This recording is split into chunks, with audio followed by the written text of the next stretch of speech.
Donc bonjour à tous. Donc je vais vous présenter aujourd'hui ce que c'est que le Bitcoin et blockchain, qui est la technologie qui permet le Bitcoin. Alors c'est pas un sujet facile. On ne peut pas tout comprendre du premier coup. Euh, soyons clairs. Mais justement, c'est intéressant. On va avoir plusieurs niveaux de lecture et puis on peut m'arrêter à n'importe quel moment pour poser des questions. D'accord? Donc au début ça va aller et puis ça va aller en se complexifiant. Voilà, je vous préviens tout de suite. Donc rapidement, qui je suis? Donc moi j'ai plusieurs casquettes, je suis dirigeant de plusieurs sociétés, donc notamment Sculpt, qui est une entreprise qui développe du logiciel à Angoulême, Bordeaux et Paris. On est une quarantaine de personnes. Je dirige aussi SPS, qui fabrique aussi un autre logiciel, mais pour les assureurs, qui est une entreprise commune avec la mutuelle Smatis à Angoulême. Société Blockchain Inspector, qui fait de la lutte contre la fraude. Oakinvest, qui est une société d'investissement. Et je suis conférencier sur des sujets. Je suis aussi programmeur pendant mon temps libre sur des projets qui ont attrait aussi au Bitcoin et à la blockchain. Alors, en avant-propos, ce qu'il faut dire, c'est que Bitcoin et blockchain, ce n'est pas une technologie. C'est plutôt un ensemble de technologies qui reposent sur la psychologie humaine et sur l'économie. C'est pour ça que c'est assez difficile à comprendre. Si je vous présentais le Wi-Fi, c'est simple. C'est une technologie qui permet A plus B, elle marche, oui, non. Là, la technologie repose sur la psychologie humaine et sur l'économie, donc c'est un cercle vertueux qui doit s'installer pour que ça marche, et c'est tous ces composants-là qui font que ça marche. Ensuite, ce qu'il faut comprendre pour voir ce qu'on va voir après, c'est d'où ça vient, d'où c'est issu. Donc c'est un mouvement qu'on appelle les crypto-anarchistes. Ce sont des gens qui mettent la vie privée au-dessus de tout, et qui ne comprennent pas, et qui ne souhaitent pas, et qui ne désirent pas qu'on puisse voir vos conversations, qu'on puisse s'immiscer dans vos comptes bancaires, qu'on puisse empêcher ou pas de faire ou de dire des choses. D'accord? Donc c'est des gens qui sont très intelligents et qui utilisent la cryptographie pour avoir de la liberté. D'accord? Donc il faut bien garder ça en tête, c'est que on voit souvent ça comme une révolution, le Bitcoin, etc., parce que c'est des gens qui ont fondamentalement envie de faire la révolution, et une révolution comme ils l'entendent. Ok? Alors, plan de la présentation assez simple, on va revoir la promesse de la blockchain. Ensuite, on verra comment on gère des actifs, donc comme des monnaies, le Bitcoin, comment on pourrait imaginer de gérer des contrats, et comment on pourrait imaginer gérer des agents économiques autonomes. Donc la promesse du blockchain, c'est remplacer les tiers de confiance. Donc, si on regarde une des forces de l'humanité depuis qu'elle existe, ça a été de pouvoir s'organiser en très grand nombre. C'est-à-dire que contrairement aux animaux, où vous voyez par exemple les populations de singes, etc., au-dessus de 100 individus, il y a des bagarres, et quand ils se croisent et qu'ils ne se connaissent pas, ils se tapent dessus. Nous, les humains, on a évolué, on a mis en place des choses, les religions, la monnaie, etc., des choses qui permettent de nous organiser. Et pour s'organiser en très grand nombre, il y a une invention qu'on a fait très rapidement, c'est le livre de compte. Pour ne pas se taper dessus, il fallait savoir qui possédait quel terrain, qui était le père de qui avait tant d'argent, qui a donné de l'argent à qui. Ok?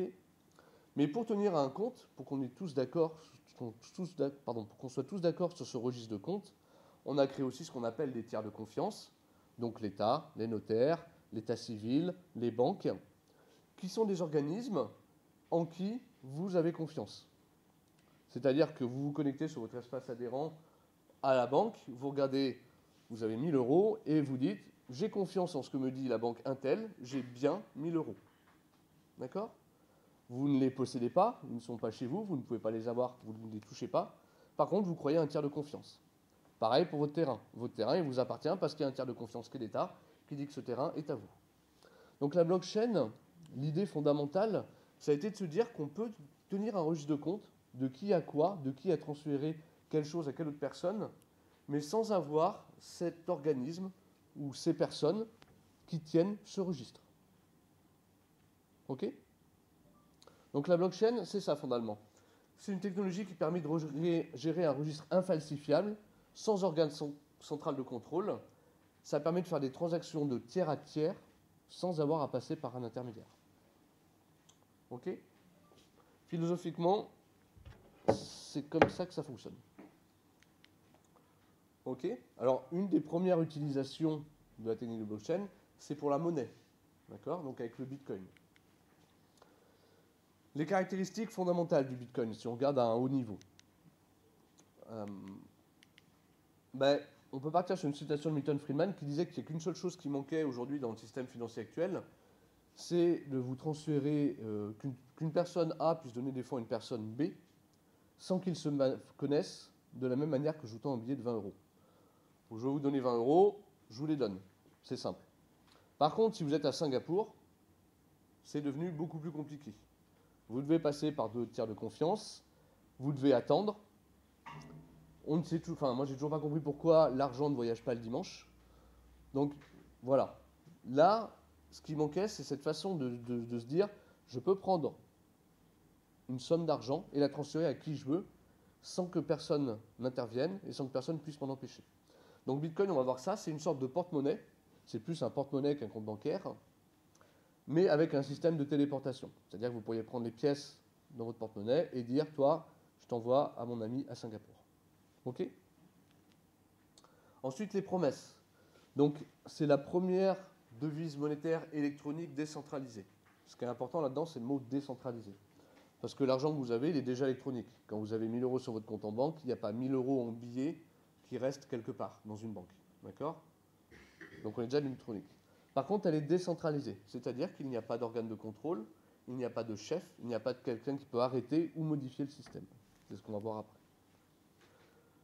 Une politique monétaire connue et immuable, un des grands reproches que font entre guillemets les crypto-anarchistes à la monnaie actuelle, c'est qu'il y a des gens qui ne sont pas forcément élus qui peuvent manipuler la donnée, à votre avantage ou à votre désavantage. On peut faire tourner la planche à billets, on peut créer de l'inflation, on peut décider que le franc c'est fini et que c'est l'euro, mais ça, cette politique monétaire, vous n'en êtes pas maître, et pour ces gens-là, ça pose problème. Là, le Bitcoin, la politique monétaire est connue, il y a 12 Bitcoin créés toutes les 10 minutes, et ça s'arrêtera quand il y aura 21 millions de Bitcoin. Okay. Donc on peut ne pas être d'accord, ce sont des valeurs complètement arbitraires, mais tout le monde est d'accord et personne ne peut interagir et ne peut modifier cette chose-là. On a des transactions quasi instantanées de personne à personne, c'est ce que je vous disais, je peux transférer de l'argent à qui je veux quand je veux. On n'a pas de notion de pays, de conditions préalables ou de limites arbitraires. C'est un des grands problèmes qu'ont les États face au Bitcoin et des choses comme ça. C'est-à-dire que Bitcoin n'a aucune connaissance de la notion de pays. On ne peut pas vous empêcher de créer un compte Bitcoin, entre guillemets. On ne peut pas vous empêcher d'en recevoir. On ne peut pas vous empêcher d'en stocker. On ne peut pas vous empêcher d'en émettre. D'accord? Et ça, c'est fondamental dans la technologie et c'est le problème fondamental que pose le Bitcoin aux États-nations. C'est que il y a des lois qui existent sur l'argent. Elles ne peuvent tout simplement pas s'appliquer. Okay. C'est pour ça qu'on a beaucoup vu le Bitcoin monter quand des pays comme Chypre ont menacé de prendre 10% de l'épargne, ou quand la monnaie du Venezuela se casse la gueule, ou quand la Chine décide de contrôler les capitaux. Là, on voit que généralement les gens se mettent à acheter du Bitcoin parce qu'ils se disent « j'ai pas forcément confiance en mon État, ça, techniquement, il ne peut pas me le prendre. » Ok. Votre compte ne peut être bloqué ou confisqué. Voilà, il n'y a personne qui peut dire à un moment « ce compte-là, je l'arrête ». Pas possible. Et on verra un relatif anonymat. Ça va sur les promesses? C'est clair? Alors on va prendre un cas concret parce qu'on va essayer de comprendre comment ça marche. Alors bien sûr, dans le marché, vous avez maintenant des tonnes d'applications qui vous permettent de faire ça en automatique, mais je vais vous montrer comment ça marche concrètement dans la machine. Alors, on va prendre un exemple très simple, une société qui s'appelle Bitcoin Distrib, qui veut créer un distributeur de boissons qui, quand on paye en Bitcoin, donne un coca. Ok. On va voir les 3 étapes fondamentales, comment elle va se créer un compte Bitcoin, comment elle va acheter ses premiers Bitcoins et comment elle va recevoir ses premiers Bitcoins. Ok. Et avant de poursuivre, je vais juste poser 2 choses pour que vous soyez bien clairs. Tout d'abord, le réseau Bitcoin, c'est quoi? C'est un ensemble de machines qui fonctionnent en ce qu'on appelle en peer-to-peer. C'est-à-dire que vous avez des machines qui appartiennent à n'importe qui, on ne sait pas qui. Il y en a une qui est à moi dans le tas, il y en a à peu près 10 000. Et ces machines, elles communiquent entre elles. Mais il n'y en a aucune qui est plus importante qu'une autre. D'accord? Donc elles travaillent ensemble à faire marcher le réseau Bitcoin, mais aucune n'est plus importante qu'une autre. C'est-à-dire que si vous détruisiez 9999 machines mais qu'il en restait qu'une, le réseau continuerait à fonctionner. Ok? Ces machines, qu'est-ce qu'elles font? Eh bien, elles tiennent le registre global dont je vous ai parlé, le registre de qui a combien d'argent. Ok? Parce que si vous voulez un système financier qui marche avec le le fait que je puisse vous transférer à vous un bitcoin, il faut qu'il y ait un moment, un livre de compte qui permette de savoir si le bitcoin que je vous transférais, je le possède. D'accord? Donc c'est juste un grand livre avec l'adresse A a donné un bitcoin à l'adresse B, l'adresse E a donné 0,5 bitcoin à l'adresse D, etc. Et ça permet d'avoir le solde et de savoir si une transaction est autorisée ou pas. Ok? Donc là, en ce moment, vous avez 10 000 machines qui communiquent entre elles et qui s'échangent des données, des transactions et qui maintiennent ce fichier de registre. Ok? Alors, d'ailleurs, le fichier est public, donc on peut voir toutes les transactions avec telle adresse a donné un bitcoin à telle autre adresse. Peu importe, mais je vais vous présenter plus tard. Alors, je reprends. Comment ça fonctionne le réseau? Alors, première étape, comme j'ai dit, on va se créer un compte. D'accord? Donc c'est comme un compte bancaire un petit peu, c'est plus comme un porte-monnaie. Donc la première étape, ça utilise ce que l'on appelle la signature électronique, mais vous allez voir que c'est très simple. Vous allez choisir un très grand nombre, au hasard. D'accord? Bon, les logiciels du marché, ils choisissent à votre place. Par contre, il faut bien que ça soit un chiffre au hasard. Ok? Ça, c'est un peu comme la signature sur un chèque. Alors, pour être tout à fait exact, c'est votre façon de signer sur le chèque. D'accord? Donc, ce chiffre-là, il vous permet de signer des transactions. D'accord? C'est-à-dire de faire une transaction de vos bitcoins vers quelqu'un d'autre. Ok? Donc ça, c'est hyper important. C'est ce qui vous permet d'accéder à vos bitcoins. Donc, vous choisissez un très grand nombre. Là, il y a un peu de mathématiques qui se passe.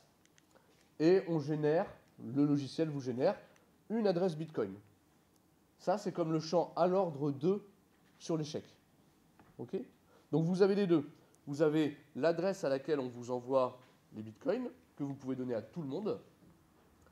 Et vous avez la clé privée qui vous permettra de signer des chèques pour dépenser les bitcoins qu'on vous a envoyés à cette adresse. Ok? Donc, on choisit un très grand nombre, ça génère ça. Ça, vous pouvez le donner à tout le monde, et tout le monde peut vous envoyer des bitcoins en tapant cette adresse. Ça va? Perdu personne? Si je fais une analogie, c'est un peu comme une boîte postale. C'est-à-dire que vous créez une boîte postale.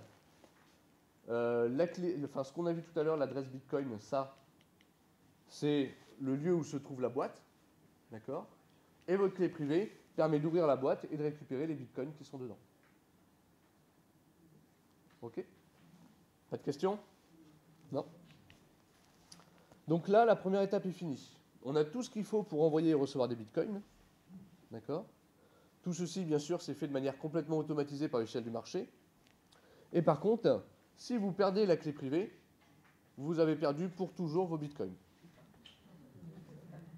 Et oui, parce que le fait de se dire je me passe d'autorité de contrôle, d'autorité centrale, c'est très bien. Sauf qu'une autorité centrale, l'avantage, c'est que quand on a un problème, on peut aller la voir en disant on m'a volé mon argent, je peux vous mettre en justice, etc., etc., etc. Là, vous êtes en pleine possession des choses, donc vous n'avez aucune autorité centrale, et donc vous n'avez personne à qui vous plaindre. Il n'y a pas de monsieur Bitcoin, il n'y a pas de chef Bitcoin, il n'y a pas d'organisation Bitcoin. Vous avez voulu l'indépendance, vous l'avez, mais vous l'avez jusqu'au bout. Ok? Donc ça, c'est très important parce qu'on a vu beaucoup de gens aimer sur les forums en disant mais j'ai des preuves d'achat de Bitcoin, j'ai déjà utilisé cette adresse. Oui, c'est ceux qui sont certainement à vous. Maintenant, ils sont perdus à jamais. Comme il n'y a pas d'autorité centrale, ils restent verrouillés. Ils sont dans une boîte, on sait qu'ils sont dans la boîte, on connaît l'adresse de la boîte, mais on n'a pas la clé. Ce qu'il faut savoir, c'est que donc il y a des forums sur Internet, enfin juste pour aller rapidement sur l'histoire, il y a des forums sur Internet où il y a des gens comme les crypto-anarchistes, comme je disais, qui sont des gens très brillants, qui discutent depuis des années à trouver des solutions à leur idéologie, entre guillemets.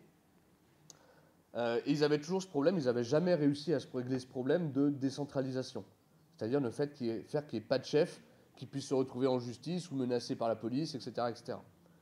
Et un jour, il y a un monsieur qui est arrivé avec un pseudonyme en disant moi j'ai écrit un document de 21 pages, je pense que j'ai la solution. Et les autres ont regardé en disant ouais, c'est intéressant ta solution. Ils ont commencé à mettre en place, à challenger, etc. Alors c'est des paranoïaques, donc ils sont tous avec des pseudonymes, etc. Donc ils ont mis en place ce système, ils ont dit ouais, ça marche, ça marche, ça marche. Et un jour, la personne qui est à l'origine de ce document a disparu. Donc, il a disparu, donc il est peut-être mort, il en a peut-être eu marre, il est peut-être parti faire autre chose. Voilà. Bitcoin, c'est juste un système qui permet de prendre des valeurs de Bitcoin et d'envoyer d'une personne à une autre. Le prix que vous êtes prêt à me payer le Bitcoin, c'est psychologique, c'est dans la tête des gens. C'est comme l'euro, le dollar, les actions, le pétrole, etc. C'est un moment, les gens en veulent, ben, le prix monte, les gens en veulent moins, le prix baisse. Là, on est complètement hors du système du Bitcoin. Ça, le Bitcoin ne peut pas le gérer. Sachant que, du coup, le Bitcoin, c'est la première crypto-monnaie, c'est la première fois qu'on utilise la blockchain. Maintenant, je crois qu'il doit y avoir 6000 monnaies qui ont été créées. Tout le monde crée sa monnaie, enfin, tout le monde peut créer sa monnaie, etc. Donc, j'ai bien dit ça. Si vous perdez avec les privés, voilà, vous pouvez jamais retrouver vos bitcoins. Donc ça, c'est quand même une problématique. Deuxième étape, on va acheter des bitcoins. Donc il existe deux façons. Pardon ? Non. Il existe deux façons d'obtenir des bitcoins. La première, et c'est là où je vais perdre beaucoup de monde tout à l'heure, c'est qu'on peut en fabriquer. D'accord ? Mais c'est devenu très compliqué. La deuxième, c'est comme pour le dollar, c'est d'en acheter auprès de gens qui en ont. D'accord ? Donc pour en acheter, notre entreprise, la Bitcoin Distrib qu'on a vu tout à l'heure, elle va s'adresser à quelqu'un qui en possède et elle va lui donner cette fameuse adresse Bitcoin qu'on a vue tout à l'heure. Alors il existe plein de vendeurs, il y a des vendeurs en ligne comme Coinbase, il y a des accueils physiques comme la zone du Bitcoin, vous pouvez l'acheter à des connaissances. Ou nous on a pris l'exemple d'un vendeur fictif qui s'appelle BT Seller. Alors qu'est-ce qui se passe ? Un petit peu de technique, hein, là je vous dis on rentre un peu plus dedans. Donc BT Seller, il va utiliser ce qu'on appelle un wallet. Donc ça, c'est un logiciel qui contient la clé privée et l'adresse Bitcoin. D'accord ? Ok ? Il va rentrer, donc dans ce logiciel, il y a la clé privée, donc sa façon de signer. Donc il va faire une transaction, ce qu'on appelle une transaction. Il va faire un petit fichier texte, comme vous faites sur votre ordinateur. Et dedans, il va écrire le détail de la transaction. C'est-à-dire que depuis mon adresse à moi, BT Seller, vers l'adresse de Bitcoin Distrib, je veux envoyer un Bitcoin. OK ? Et avec sa clé privée, il va générer une signature comme vous signeriez un chèque. OK ? Ce fichier de transaction, il va l'envoyer à une des machines du fameux réseau qu'on a vu tout à l'heure. Donc peut-être la mienne. Personne ne se faisant confiance, ma machine reçoit une transaction. Qu'est-ce qu'elle fait ? Alors elle vérifie plein de trucs, mais globalement, qu'est-ce qu'elle fait le plus important ? Elle vérifie que la signature du chèque, elle vérifie avec la signature du chèque que la source, enfin c'est-à-dire là où on prend les bitcoins, correspond bien à la signature. Donc, qu'on prend bien les bitcoins à partir de la clé privée qu'on a. D'accord ? Donc que vous êtes bien, la signature vérifie que vous êtes bien l'émetteur du chèque et que vous possédez bien les bitcoins. Ça, c'est la première vérification. Deuxième vérification, il va regarder le registre global, parce que vous voulez envoyer un bitcoin, il va regarder tout ce qui est rentré de votre compte et sorti de votre compte, et il va regarder si vous avez au moins un bitcoin. Si vous en avez au moins un, il va l'envoyer à 3 autres machines. Personne ne se faisant confiance, les autres machines vont faire exactement les mêmes vérifications. Etc., etc., jusqu'à ce que les 9000 machines soient d'accord que cette transaction est valide et qu'elle a bien eu lieu. Ok ? Ça prend, alors, ça se propage, mais ça prend quelques millisecondes hein, finalement. Ok ? Et là, votre argent, vous l'avez reçu de Bitcoin Distrib. Et tout le monde peut le voir, c'est dans le fichier. Alors, pas tout à fait, mais je vais expliquer tout à l'heure. Mais si jamais quelqu'un attrapait votre fichier transaction au vol, avant que vous l'envoyiez, et modifiait le destinataire et mettait autre chose, ça c'est une propriété cryptographique, ça casse la signature. Donc en fait, si vous changez un seul caractère dans le contenu du fichier, ça va arriver au nœud Bitcoin qui va vérifier avec la signature et qui dira « Non, le fichier a été modifié, je rejette la transaction ». Donc vous ne pouvez pas, à partir du moment où ça sort du logiciel wallet, vous ne pouvez pas vous le faire pirater. Le seul moment que vous pouvez le faire pirater, c'est quand on vous pique la clé privée. Mais en fait, la clé privée, c'est pas la signature, c'est la façon de signer, si vous voulez. D'accord ? Vous, votre façon de signer, ce qui est difficile, la signature, tout le monde peut voir votre signature. C'est votre façon de signer qui compte. Ben, la clé privée, elle n'est pas dans la signature. La clé privée, elle génère la signature à partir des données qui sont dans la transaction. D'accord ? Donc vous ne la sortez jamais, la clé privée. Elle permet de fabriquer une signature qui vous correspond. Troisième étape, on va recevoir des bitcoins. Ce qui est assez simple, en fait, c'est le principe inverse de ce qu'on vient de faire. Donc, on va coller un QR code, vous savez, un truc qu'on scanne, où on va mettre l'adresse bitcoin dedans, et on va mettre le montant dedans. Donc, je passe avec une application Wallet sur mon téléphone portable, je scanne l'adresse, je rentre le montant. Là, qu'est-ce qui se passe? Mon téléphone, il fait ce fameux petit fichier transaction. Il l'envoie à une machine qui fait ses vérifications, qui l'envoie à 3 machines qui font leur vérification, qui l'envoie même à 3 machines. Ça se propage sur tout le monde et ça arrive à notre distributeur qui nous distribue la boisson. Ok? Il faut vraiment vous imaginer le Bitcoin comme un système financier fermé, comme une sorte de forteresse où on veut pas qu'il y ait d'humains qui rentrent. Tout est automatisé, personne n'a de pouvoir. Voilà. On dit souvent que le Bitcoin, c'est les règles sans les gens qui font les règles. C'est-à-dire qu'on a fait des règles, comme dans les systèmes qu'on a actuels, sauf qu'on ne permet à personne de modifier ces règles-là.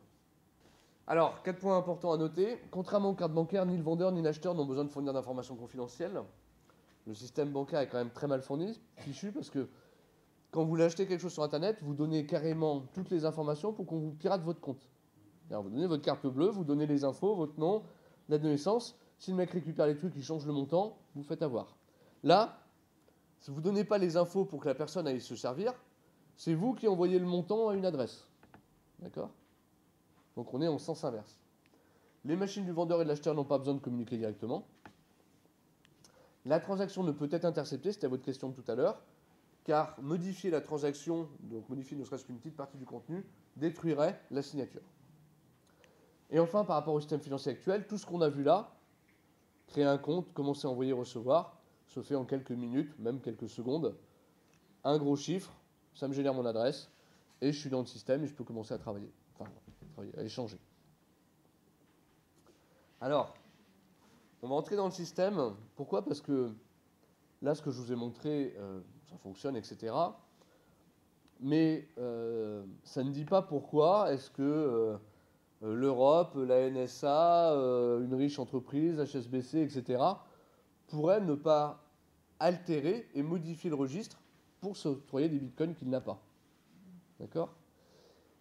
Et là, on va essayer de comprendre, mais on ne comprend jamais du premier coup, comment est-ce que fait et crée cette propriété qui est fondamentale dans le bitcoin, c'est l'immuabilité, l'impossibilité de modifier le registre pour qui que ce soit.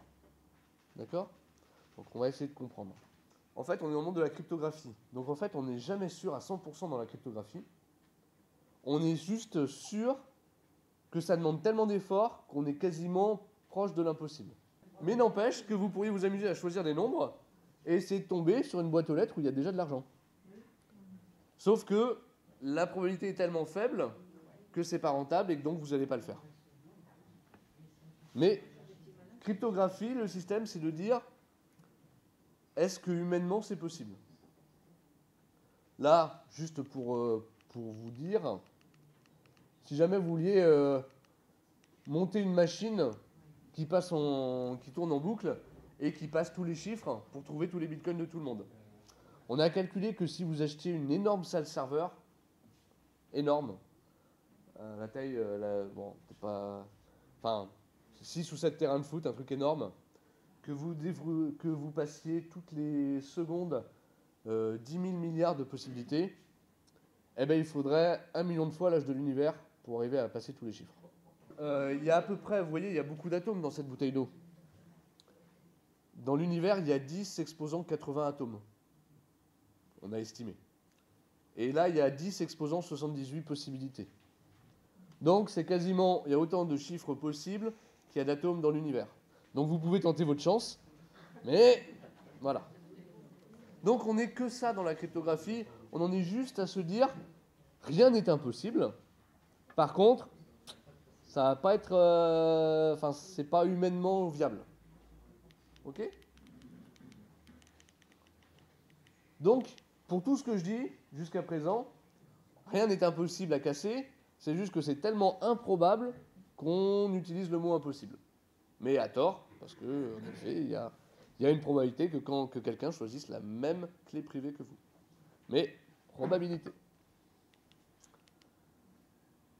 C'est bon ? Bon, alors là, on va essayer de comprendre comment gérer l'immuabilité et en même temps, comment est créée la monnaie, parce qu'elle est faite à ce moment-là. Donc, avant, il y a une petite chose à comprendre, il y a un algorithme informatique qui s'appelle le hachage. Le hachage, c'est assez simple. Ça prend un texte de n'importe quelle taille, une phrase, la Bible, ce que vous voulez, et ça génère une chaîne de 20 caractères, je ne sais plus, qui est un peu l'empreinte digitale du texte que vous avez apporté. D'accord? Donc, je m'appelle Stéphane Trauma, ça donne ça. Je m'appelle Stéphane Trauma, point d'exclamation, ça donne ça. Ok? C'est une empreinte digitale. Vous avez quasiment aucune chance, avec deux textes, de tomber sur la même empreinte digitale. Ok? Donc voilà, c'est une fonction qui fait ça. Qu'est-ce qu'elle permet, cette fonction? Elle permet de vérifier rapidement si un contenu, quelle que soit sa taille, a été modifié. Donc, j'ai deux Bibles, je vérifie qu'il y a un caractère qui diffère, soit je lis caractère à caractère, ce qui peut prendre un peu de temps, soit je demande à la machine de me calculer le hachage des deux Bibles. S'il y a un seul caractère de différent, je vais avoir deux chaînes complètement différentes. Ok? Donc voilà, c'est une fonction mathématique, on n'y peut rien, c'est comme ça marche, c'est pratique. Ok? Alors la blockchain, comme je vous l'ai dit, c'est ce fameux registre global de toutes les transactions qui ont lieu depuis la création de Bitcoin. Donc vous pouvez vous le représenter comme un fichier informatique, tout simplement, dans lequel toutes les transactions qu'on a vues s'empilent les unes au-dessus des autres. Mais elles s'empilent, pour s'empiler, elles sont en groupe, en bloc. C'est pour ça qu'on appelle ça une chaîne de blocs. C'est-à-dire que vous allez avoir ma transaction, la transaction d'une autre personne, d'une autre personne, d'une autre personne, qui va se retrouver dans un bloc. D'accord? Et il y a des blocs qui s'empilent. Donc les transactions s'empilent dans des blocs, et les blocs s'empilent entre eux dans la blockchain. Comment c'est fait basiquement? Là, vous avez le bloc 9.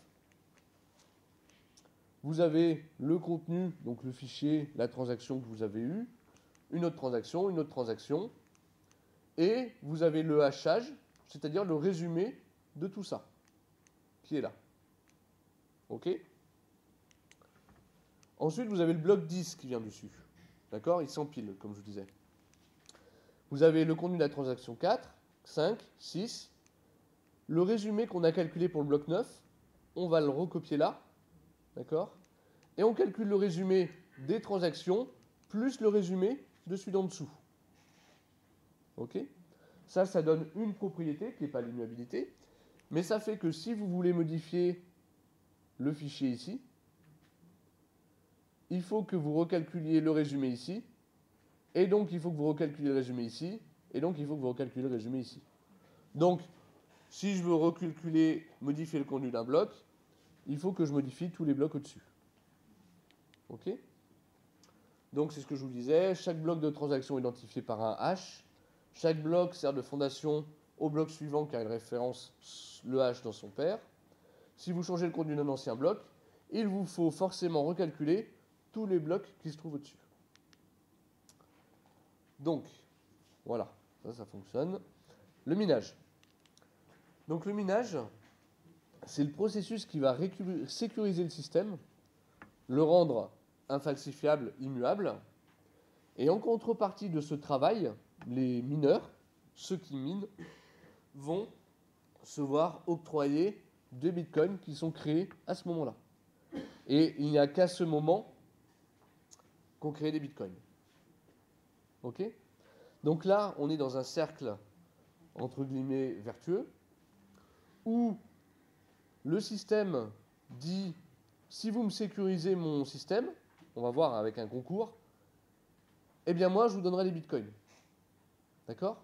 Donc plus le prix des bitcoins a monté, plus les gens sont mis à le sécuriser, plus le système est sécurisé, plus le prix monte, etc., etc., etc., etc. Ok? Donc il y a des gens, enfin des gens, c'est des machines, des gens qui possèdent des machines, qui font ce qu'on appelle du minage, on va voir ce que c'est, et qui par ce minage rendent la blockchain infalsifiable et inattaquable, et en échange, le système donne de l'argent, enfin donne des bitcoins en automatique à ces gens-là. Ok? C'est pour ça que c'est extrêmement difficile à expliquer ce que je vais expliquer après, parce qu'il n'y a pas d'analogie avec le monde réel. Ça fonctionne d'une façon, et on n'y avait pas pensé avant, d'où le fameux papier que la personne a envoyé. C'est super, sauf qu'à expliquer, c'est catastrophique parce que ça n'a jamais été fait avant. Alors, pour le blanchiment, honnêtement, on travaille avec des gendarmes, on travaille avec Tracfin. Ils adorent que les criminels utilisent ça. Je vais vous expliquer pourquoi tout à l'heure. Ok ? Par contre, les gouvernements n'apprécient pas parce que la création de monnaie reste quand même une de leurs prérogatives. Et le fait que les lois qu'on a, les lois, ce qu'on appelle KYC, une connaissance du client ou lutte anti-blanchiment, ne s'appliquent pas et ne peuvent pas s'appliquer, ça leur pose un vrai problème. Moi, j'étais au ministère des Finances justement pour être interviewé sur le sujet. Et ils ont un vrai problème de compréhension quand ils nous disent, bon, il y a des lois.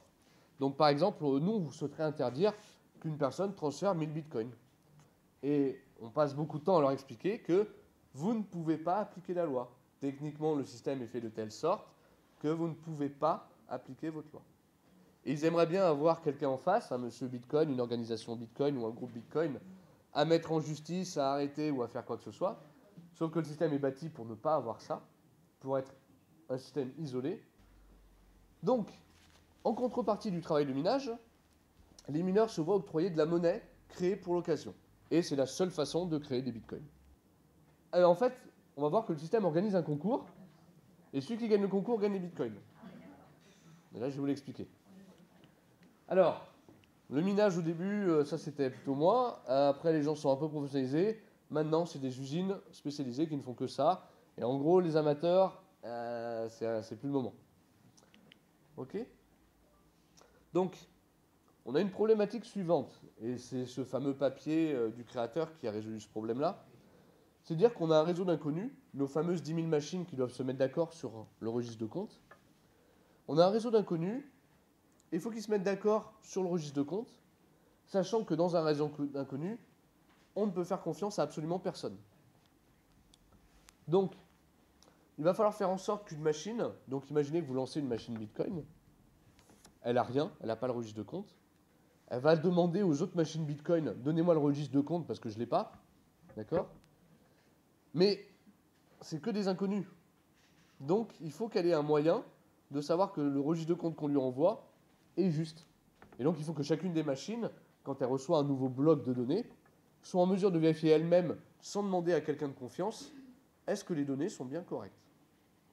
C'est ça qui était très difficile à résoudre et qui est très difficile à expliquer. Alors, je vais essayer d'abord textuellement, puis après je vais faire un petit schéma. Chaque nœud du réseau qui fait du minage, d'accord, il va stocker les transactions qui sont arrivées. D'accord ? Donc, il est en train de fabriquer un bloc, d'accord ? Il en fabrique un à peu près toutes les 10 minutes. Et il va prendre tous vos chèques, toutes les transactions qui arrivent. Ok ? Dès qu'un bloc est validé et accepté par tout le monde, la machine, qu'est-ce qu'elle va essayer de faire, qui fait du minage ? Elle va créer un fichier texte, comme le schéma qu'on a vu tout à l'heure. Elle va mettre le contenu de toutes les transactions qui sont arrivées depuis un petit moment. D'accord ? Et, alors c'est là où il faut que je le dise bien, elle a le droit de rajouter un chiffre dans ce contenu. Donc c'est un concours. Hein. Encore une fois, c'est de l'arbitraire. Ne cherchez pas une raison psychologique, etc. C'est arbitraire. Elle a le droit de changer un chiffre. D'accord ? Et elle calcule, vous savez, le hachage, le résumé de ce chiffre. Le résumé du bloc. D'accord ? Et qu'est-ce qu'elle va faire ? Elle va calculer, elle va mettre le chiffre 1, elle va calculer. Mais le réseau de Bitcoin, le système, lui, en fait, il attend un bloc particulier. C'est-à-dire qu'il attend que la valeur du hash qu'on a calculé avec notre petit chiffre commence par un certain nombre de zéros. D'accord ? Donc la machine va mettre 1, elle va calculer le hash. Est-ce que le hash généré commence par 5 zéros ? Non. Ben, elle va mettre 2, elle va essayer, ça commence par 5 zéros ? Non. Elle va mettre 3, etc., etc., etc. Et tout le monde est dans la compétition. Si à un moment, vous trouvez le hash, enfin la valeur du chiffre qui commence par le bon nombre, vous allez avoir 5 zéros, par exemple. Vous envoyez ce bloc à tout le monde va l'accepter, et vous allez gagner Bitcoin. Alors on va essayer avec un schéma. Donc, la règle du jeu, elle est simple. Vous prenez le contenu de toutes les transactions du bloc, qui sont arrivées depuis le dernier bloc. Dans ce bloc, il y a un chiffre que vous avez le droit de faire varier, qui s'appelle nonce. Vous faites la fonction de hachage qu'on a vue tout à l'heure, ça vous calcule un résumé. le premier qui a trouvé la valeur de nonce pour laquelle le hachage commence par un certain nombre de zéros a gagné. C'est bête. Hein, on est d'accord, c'est très bête. C'est ça, c'est le principe. C'est un jeu. C'est un jeu. C'est un jeu. Qu'est-ce que ça fait ce jeu? Donc là, on revient sur le schéma que je vous montrais tout à l'heure. On a les résumés, comme je vous disais, etc. Et on a la fameuse valeur de nonce qu'on a calculée. On est d'accord? Ce qui fait que le réseau, les machines du réseau, n'acceptent que certains blocs où vous avez réussi le challenge. D'accord? Et comme c'est un challenge très difficile, il est très difficile pour vous, si vous étiez quelqu'un de mal intentionné, de recalculer un bloc avec le bon nombre de zéros. D'accord? Donc, il y a la création d'un bloc qui est en cours. Vous avez des millions de machines qui cherchent ce nouveau bloc et qui vont trouver un chiffre particulier extrêmement difficile à trouver statistiquement pour être accepté comme un bloc valide par le système. D'accord? Donc, si vous étiez tout seul, vous vous battez contre plein de gens et ils vont réussir avant vous à trouver ce bloc-là. D'accord? Statistiquement, encore une fois. Ça va? Un peu plus compliqué. Non? Bon, j'essaie d'expliquer, mais comme je vous dis, on ne comprend jamais du premier coup. Hein? Les blocs, j'ai un peu simplifié les choses. Les nœuds, ils sont chargés de valider les transactions. Vous savez, on l'a vu tout à l'heure, ils valident, etc. Mais ils sont aussi chargés de valider les blocs. D'accord? Et pour valider un bloc, eux, ils attendent un résultat particulier qui est très difficile à trouver. Ok? Et c'est tellement difficile à trouver ce truc-là que vous ne pouvez pas envoyer un faux bloc. Parce que vous, avec votre puissance de calcul tout seul, vous ne pouvez pas envoyer un bloc qui arrive à résoudre ce problème-là tout seul. Ok?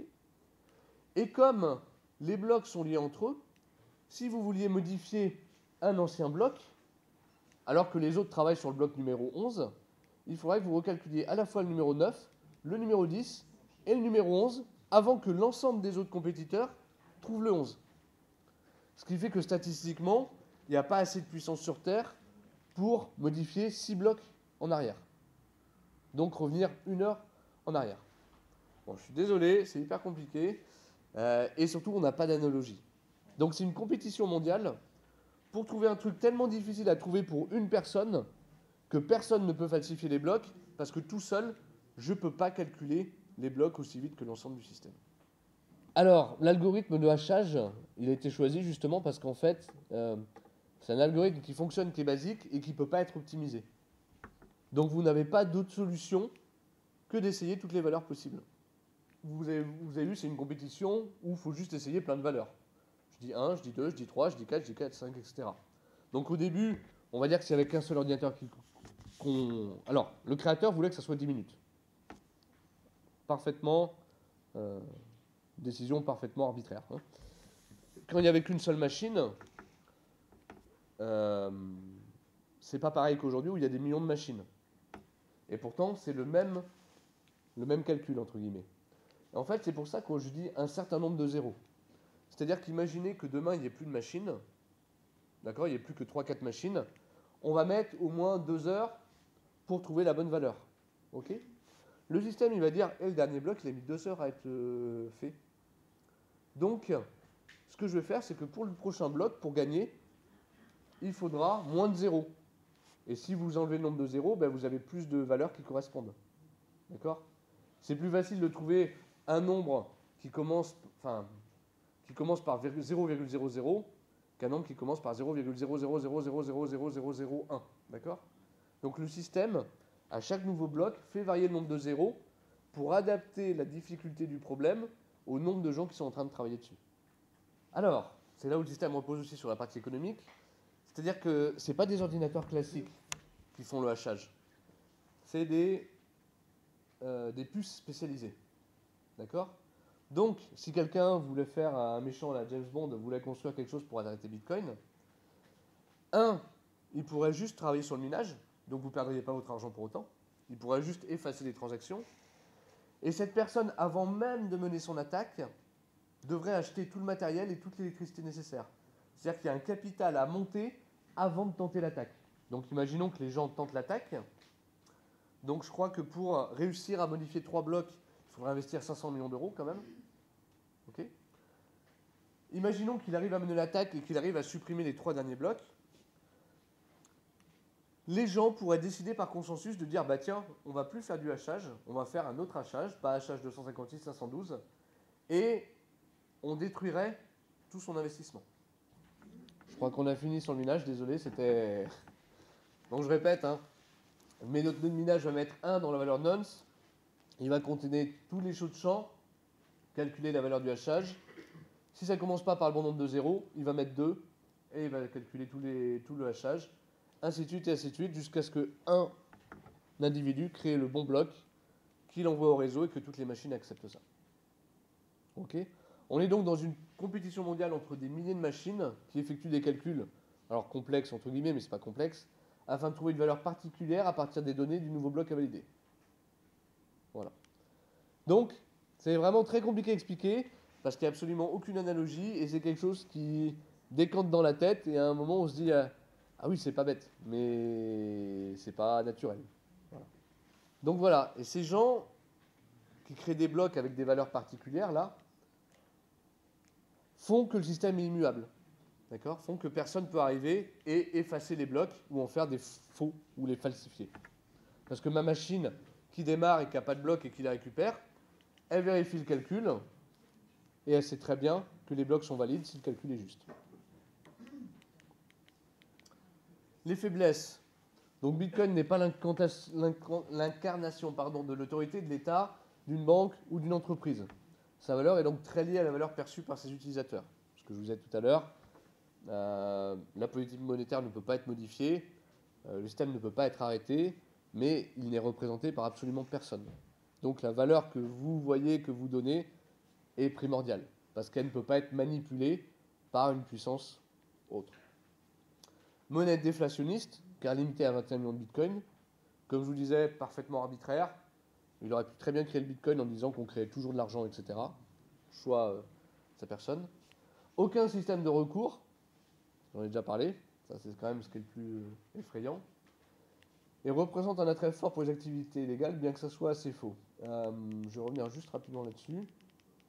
C'est la première chose qu'on se dit, c'est bien pour les activités légales.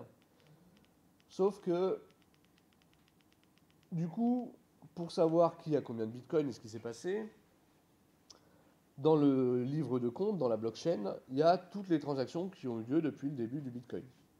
D'accord ? Donc là, par exemple, j'en ai pris une qui a eu lieu en 2014, où je vois que telle adresse a donné de l'argent à telle autre adresse. Alors vous me dites, je ne sais pas qui a derrière cette adresse. Donc, je suis tranquille. Sauf que ça, c'est écrit et c'est noir sur blanc. Et comme disent les enquêteurs, les criminels doivent toujours avoir de la chance. Nous, on suffit qu'une seule fois avoir de la chance. Donc là, imaginons que ça soit un criminel, que ça soit vous. Vous avez versé 1 bitcoin à ce criminel en 2014. Super, vous n'êtes pas fait attraper, vous avez fait tout ce qu'il fallait, etc. Imaginons que votre criminel, en 2025, il se fasse attraper, que la police regarde et voit que cette adresse lui appartient. Il va dire, en 2014, quelle est la personne qui vous a transféré un bitcoin ? Et voilà, vous allez vous faire attraper comme ça. Toutes les transactions sont publiques. C'est l'inverse du système bancaire. Aujourd'hui, ce qui pose le problème à TracFin, c'est qu'un virement entre les îles Vierges et les îles Caïmans, c'est nulle part. Enfin, c'est pas un fichier accessible. Là, on a tous les gens qui se sont transférés des bitcoins. Donc il suffit de choper un maillon de la chaîne et de lui demander qui t'a donné des bitcoins, à qui t'en as donné. Et vous chopez un autre maillon. Et vous continuez comme ça, comme ça, comme ça. Donc vous voyez qu'il y a un anonymat, sauf qu'il y a une trace. C'est un peu comme si sur nos billets, à chaque fois que vous le donniez à quelqu'un, votre empreinte digitale restait. On ne sait pas forcément qui vous êtes, mais un jour, on va attraper quelqu'un avec le billet et on pourra lui dire « Tiens, à un moment, c'était telle autre personne, c'est qui ?» On fera le lien, et dans ce cas-là, on récupérera toutes vos adresses Bitcoin et on creusera, etc. Donc, très déconseillé pour les activités illégales. Donc la technologie blockchain, qu'est-ce qu'elle fait fondamentalement ? Elle apporte pour la première fois une solution à un problème que l'humanité a toujours résolu par de l'administration. pour la première fois, on peut transférer un titre de propriété digitale à un autre utilisateur de manière simple, sécurisée, connue de tous et non répudiable. Et les expérimentations qui sont en ce moment, c'est de se dire que, eh ben, mais c'est les limites du système, mais un bitcoin pourrait peut-être représenter par exemple une voiture ou une maison. Et je pourrais de cette façon vendre ma maison à une autre personne. D'accord? Ça sera un bitcoin, sauf qu'on peut leur mettre une couleur, entre guillemets, et on pourrait créer des actifs qui représentent des choses dans le réel et se les transférer comme ça, sans tiers de confiance. Par rapport au coût écologique, je pense que l'analyse, on ne peut pas dire tout simplement Bitcoin, ça pollue. Parce qu'un bus, ça pollue. Ok, mais un bus, ça pollue par rapport à une voiture. Ouais, c'est vrai. Par contre, on peut mettre plus de gens dans la voiture, etc. etc. Si on regarde la pollution et l'énergie utilisée par le Bitcoin par rapport au système bancaire qui peut remplacer, par rapport à l'impression et la fabrication d'argent, par rapport au recyclage de l'argent, par rapport au minage d'or, on est très largement en dessous de tout ça. Ce qu'il faut bien voir, c'est que c'est un système financier, le Bitcoin, comme le système bancaire actuel. Il suffit d'aller à la Défense, à la Défense, par exemple, de voir la tour de la Société Générale, et de se dire qu'eux aussi consomment de l'électricité. Donc, voilà. Le système consomme de l'énergie, c'est clair et net. Après, il faudra le comparer à un système équivalent. J'ai fini pour la partie Bitcoin. Les autres vont être beaucoup plus rapides parce que je ne vais pas reparler de minage. Alors, on peut aller plus loin, sachant que pour moi et pour beaucoup de gens, le Bitcoin reste le très bon exemple. Et dès qu'on va un peu plus loin, qu'on essaie de gérer d'autres choses, on a des problématiques, d'accord, qui sont liées à l'humain. Là, l'avantage, c'est qu'on a juste des transferts de données entre personnes qui restent purement virtuels, donc ça marche bien. Mais après, voilà, on a des problèmes. Alors, on pourrait gérer des contrats. Donc, un contrat, c'est quoi? C'est un agrément entre plusieurs parties de faire ou de ne pas faire quelque chose en échange de quelque chose d'autre. Chaque partie doit avoir confiance dans le fait que chacune des parties va remplir ses obligations. En gros, j'assure ma maison auprès de la Maïf parce que je pense que si ma maison brûle, la Maïf va me rembourser parce qu'elle est honnête et qu'elle a les moyens financiers de le faire.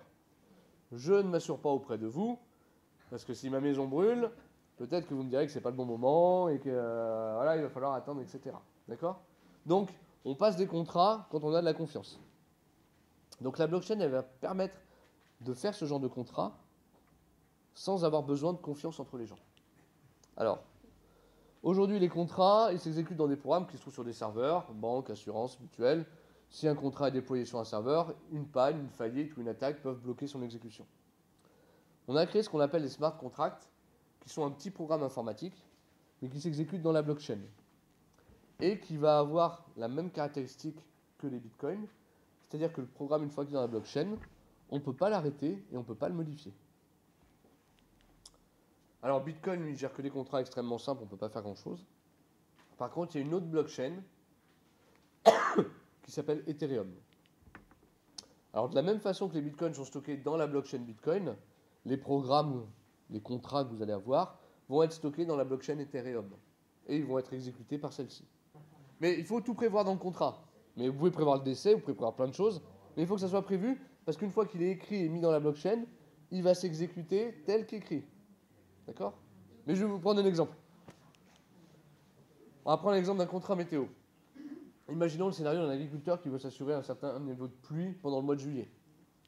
Aujourd'hui, c'est assez simple, il va s'adresser à un assureur et il dit je veux m'assurer pour tel niveau de pluie, et l'assureur va prendre une commission, et vous allez payer l'assurance, et s'il n'y a pas de niveau de pluie, l'assureur va vous payer.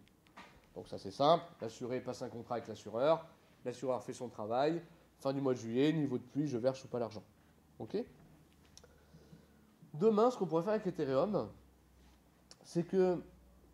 Alors le contrat, c'est un petit programme informatique, mais très simple. Donc l'agriculteur pourrait se connecter sur une place de marché, créer son propre contrat, et proposer ses propres choses. Dire, moi c'est un contrat météo, et je veux bien payer une prime de 10 euros. Par contre, s'il pleut moins de 50 centimètres, cet été, je vais recevoir un montant de 100 euros. Donc il va publier son contrat dans la blockchain. Là, des gens du monde entier des assureurs, des particuliers, des robots, peu importe, pourront voir son contrat, l'analyser et décider de participer au contrat. Vous allez peut-être par exemple avoir moi, qui pense qu'il va faire beau au mois de juillet. Vous allez peut-être avoir le robot d'un assureur chinois qui va décider qu'il va placer 3 centimes parce qu'il connaît très bien la météo en France. Bref, tout le monde va pouvoir participer à ce contrat. Et les fonds, ils vont être séquestrés sur ce contrat. D'accord? Donc n'importe qui va pouvoir participer, des assureurs, des particuliers, des entreprises, etc. Quand le contrat va avoir atteint les 100 euros, le contrat va se valider, se bloquer dans la blockchain. Fin juillet, le contrat regarde la météo et il verse l'argent soit à l'agriculteur, soit aux gens. Donc voilà, donc en fait là tout est changé, c'est-à-dire que le contrat est dans la blockchain, tout le monde peut devenir assureur assuré. Peu importe. Alors par contre, il y a un point faible. C'est que pour réaliser ce genre de contrat, il y a besoin de quelque chose fondamental qu'on appelle un oracle. C'est un nouveau tiers de confiance, c'est-à-dire que le contrat qui s'exécute au 31 juillet ne sait pas du tout ne sait pas ce que c'est que la météo. Il ne peut pas aller la voir, il ne peut pas aller la consulter, il ne sait pas ce que c'est. Donc on a besoin d'un autre tiers de confiance qu'on appelle un oracle, qui lui va aller le 31 juillet, type Météo France, dire voilà quel temps il a fait le 31 juillet. Et donc voilà comment le contrat va s'exécuter. D'accord? Donc on tombe dans un autre travers, on a supprimé un gros tiers de confiance, mais on en rajoute des petits, parce que la blockchain, pour qu'elle fonctionne, pour qu'elle soit autonome, ne sait pas ce qui se passe dans le monde réel. Donc on arrive à la limite du système. Ok, donc les smart contracts ont 3 caractéristiques, ils sont autonomes, une fois lancés, ils vont se réaliser sans que les parties n'aient à interagir. Ils peuvent lever des fonds, gérer des parts de capital, dépenser des fonds. Ils ne sont pas sur un serveur et sont donc inarrêtables. Ce qui pose aussi plein de problématiques légales. Imaginons que je passe un contrat sur 10 ans. Imaginons que la loi change. Je ne peux pas appliquer la loi. Le dernier point, c'est la gestion des agents économiques. Là, c'est assez... ça va encore plus loin et c'est encore plus faible, dans le sens où on se dit qu'on pourrait avoir des organisations, des entreprises, des sociétés qui soient décentralisées. C'est-à-dire qu'on fera un contrat sur le fonctionnement d'une société qui serait dans la blockchain. D'accord? Donc il y a déjà eu des cas, The DAO notamment, qui est un programme qui représentait un fonds d'investissement d'utilisateurs qui sont mis d'accord sur un fonctionnement, qui sont mis d'accord sur les droits de vote. Le programme a levé des fonds, donc les gens envoyaient des fonds à ce contrat-là et en échange recevaient des droits de vote. Et ensuite, ils votaient sur quel projet ils investissaient ou pas. D'accord? Donc, on transpose le fonctionnement, les statuts d'une entreprise, d'une association ou autre, on les transpose dans un contrat blockchain. D'accord? Mais encore une fois, du moment que là, il y a de plus en plus d'humains, ça a de moins en moins d'intérêt, parce qu'il y a des choses que la machine ne voit pas, elle ne peut pas comprendre, il y a des choses subtiles. C'est bon? Eh bien, merci.